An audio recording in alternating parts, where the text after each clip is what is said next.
The new weight loss drugs are one of the most astounding medical breakthroughs of our generation. For the right people, they're genuinely miraculous. They'll prevent heart attacks, they'll prevent strokes, they'll add years of healthy life, and in really surprising ways. But for the wrong people, they will cause genuine harm. Did you know that up to a third of the weight you lose on these drugs isn't fat, it's muscle?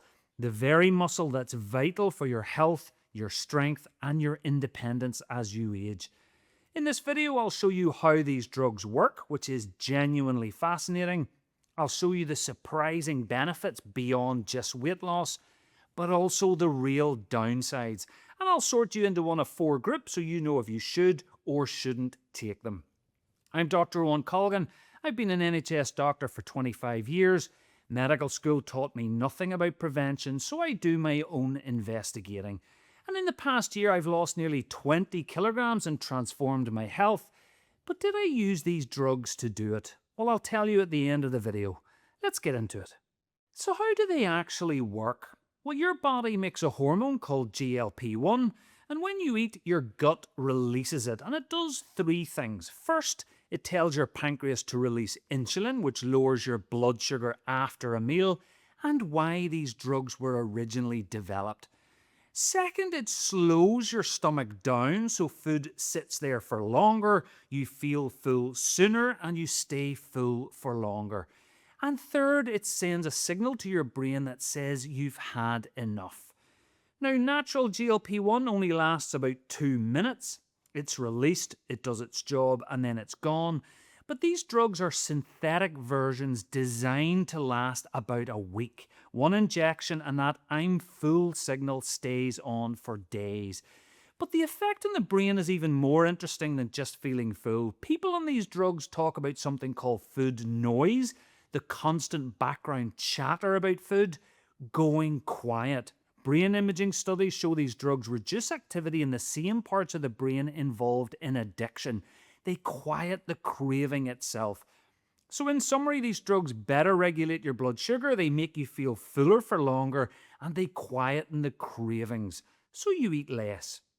So how effective are they? Well, the results were more impressive than I expected.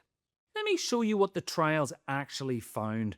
I've linked all the studies in the description if you want to read them yourselves, but here are the headlines. The first headline is the weight loss. In the major trials, people on Ozempic lost about 15% of their body weight. On Mounjaro, it was 20%. That's approaching what we used to only achieve with bariatric surgery, but coming from a once-a-week injection. But here's where it gets more interesting. The second headline is that the benefits go far beyond weight loss. There have been a number of major trials in the past 2 years showing these drugs do far more than just shrink your waist. They appear to be genuinely disease modifying. In people with heart disease who were overweight, semaglutide reduced heart attacks, strokes, and cardiovascular deaths by 20%. In people with kidney disease, it reduced the risk of kidney failure, kidney decline, and cardiovascular death by 24%. In patients with significant fatty liver disease, the inflammation reversed in 63% of cases, compared to 34% on placebo. And in moderate to severe sleep apnea, more than half of patients no longer met diagnostic criteria after a year on tirzepatide. And if that wasn't surprising enough, there's a third surprise. When the heart disease researchers looked again at their data published in The Lancet last year, they found something nobody expected. The cardiovascular benefit wasn't really coming from the weight loss. 2/3 of the protection happened independently of how much weight people lost, and it appeared within 3 to 6 months, well before significant weight loss occurred. So it appears the medication is doing a few other things in the body beyond just regulating insulin, suppressing appetite, and quietening cravings. The latest science suggests it may be reducing inflammation, improving how blood vessels work, and reducing fat around the heart itself. So we already knew this drug was good. It's looking like it's even better than we thought. In 25 years as a doctor, I can't think of a drug that's had this much impact, this much hype in such a short time. And for the right people, it really is amazing. But like every drug, there are downsides. And because these drugs are so new and because we're so absorbed by the positives, it's easy to underappreciate the risks. Here's the way I think about health. There are broadly speaking two sides to it. Side one is being in a normal weight range. Side two is your underlying physiology, your cardiovascular fitness, your muscle strength, your bone health, your nutrition, the things that keep your body actually working well. Now, a healthy lifestyle addresses both. These drugs mostly address just one. They bring your weight down. They don't do enough for the second side. But it's worse than that. There's real concern that these drugs may actively harm side two. Take muscle. About a quarter to a third of the weight you lose in these drugs isn't fat, it's your muscle. And nothing in the drug helps you build it back. If you've watched my video on muscle loss, you'll know how serious this is. Muscle isn't just for moving, it regulates your blood sugar, it supports your immune system, it releases signaling molecules that suppress tumor activity and protect brain health, and it's one of the strongest predictors of how long you'll live. Losing it without rebuilding it is a real problem, particularly as we get older. Then there's bone. Multiple studies are now showing measurable bone density loss on these drugs at the hip and at the spine. And there's an early signal of higher fracture rates in older adults. The long-term picture isn't clear yet, but it's a warning we shouldn't ignore. And then there's nutrition. A review published earlier this year of nearly 500,000 adults on these drugs found that about 1 in 8 people developed a new nutritional deficiency within just 6 months. Vitamin D was the most common, followed by iron and B vitamins. When you eat much less, you take in fewer nutrients, and over time it adds up. So here's the picture. You can lose 15% of your body weight on one of these drugs, and in that same year you can lose muscle, lose bone, and develop nutritional deficiencies. All things that matter enormously for the rest of your life. These drugs haven't been around long enough for us to know the long-term consequences, but there is a genuine worry. We may be helping people in one dimension while quietly harming them in another. The good news? Most of this isn't inevitable, most of it can be managed, and I'll come to that shortly. A few more things before we get to who should actually take these drugs. They aren't a one-off treatment. When people stop taking them, the weight comes back. The trials have showed 2/3 of people regain lost weight within a year of stopping. So if you start one of these drugs, assume you'll be on it long term. And the side effects are real. The most common are gastrointestinal, nausea, diarrhea, vomiting. They affect 30 to 40% of people, mostly during the dose escalation phase. Most settle, but some don't. And then there's gallbladder disease. A meta-analysis of over 100,000 patients found a 70% increase in gallbladder removal surgery. Rapid weight loss appears to promote gallstone formation.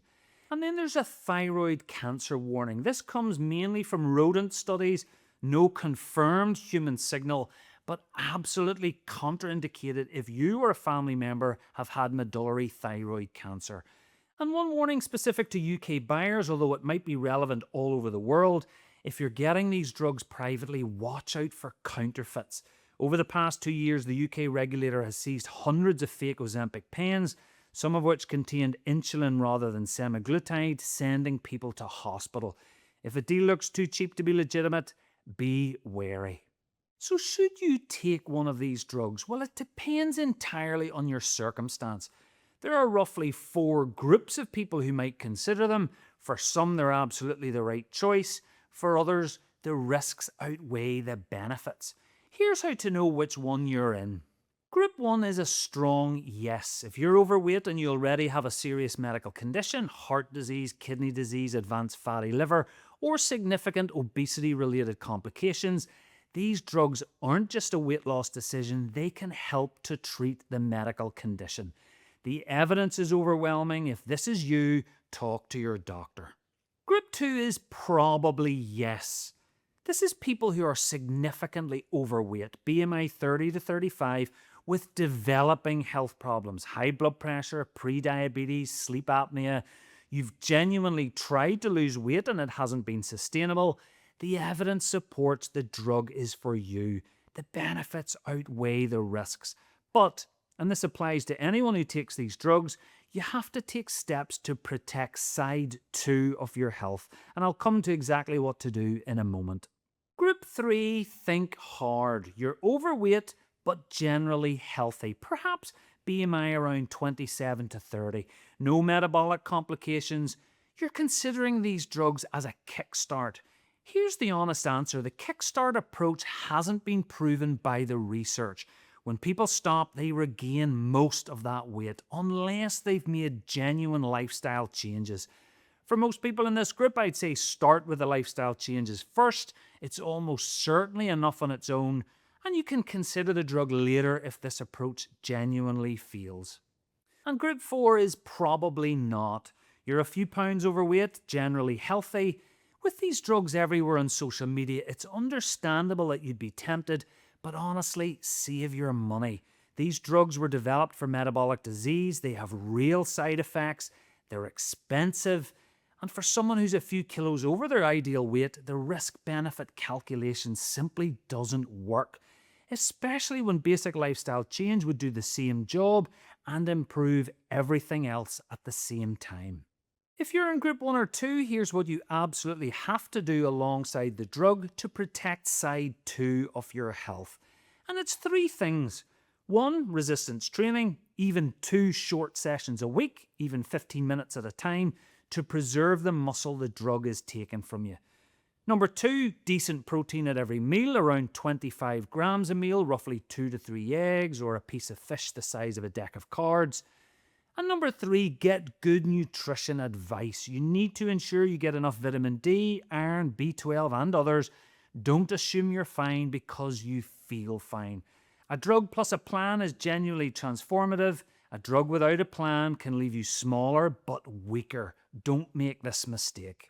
So 1 year ago I weighed 93.4 kilograms, no major medical problems, so I was in group 3. And in the past year, I've lost 19.5 kilograms. That's 21% of my body weight. But did I use weight loss drugs? Well, the answer is no. And I'm telling you this not to say drugs are wrong. For the right people, they really are life-changing. But to reinforce that exceptional results are genuinely possible without them. And what's even more surprising, it doesn't need to be intensive. I've never dieted. I've never set foot in a gym. And I walk. I don't run. I do a few key things consistently. And why lifestyle also trumps drugs, every metric I track has gone the right way. Strength, fitness, blood markers, metabolic age, all of it. If you'd like to find out exactly what I did and how you can too, there's a free guide, link in the pinned comment and description below. If you're in group 1 or 2, speak to your doctor. These drugs could be life-changing for you, but now you know the risks and you know how to mitigate them. If this video was useful, you might like the one I did on muscle loss after 50. If you're considering one of these drugs or you're over 50, that's the side of health you absolutely have to protect. Link on screen now. And subscribe so you don't miss the next video. Evidence-based longevity, no hype, just scientific and practical. Thanks for watching. Until next time, take care.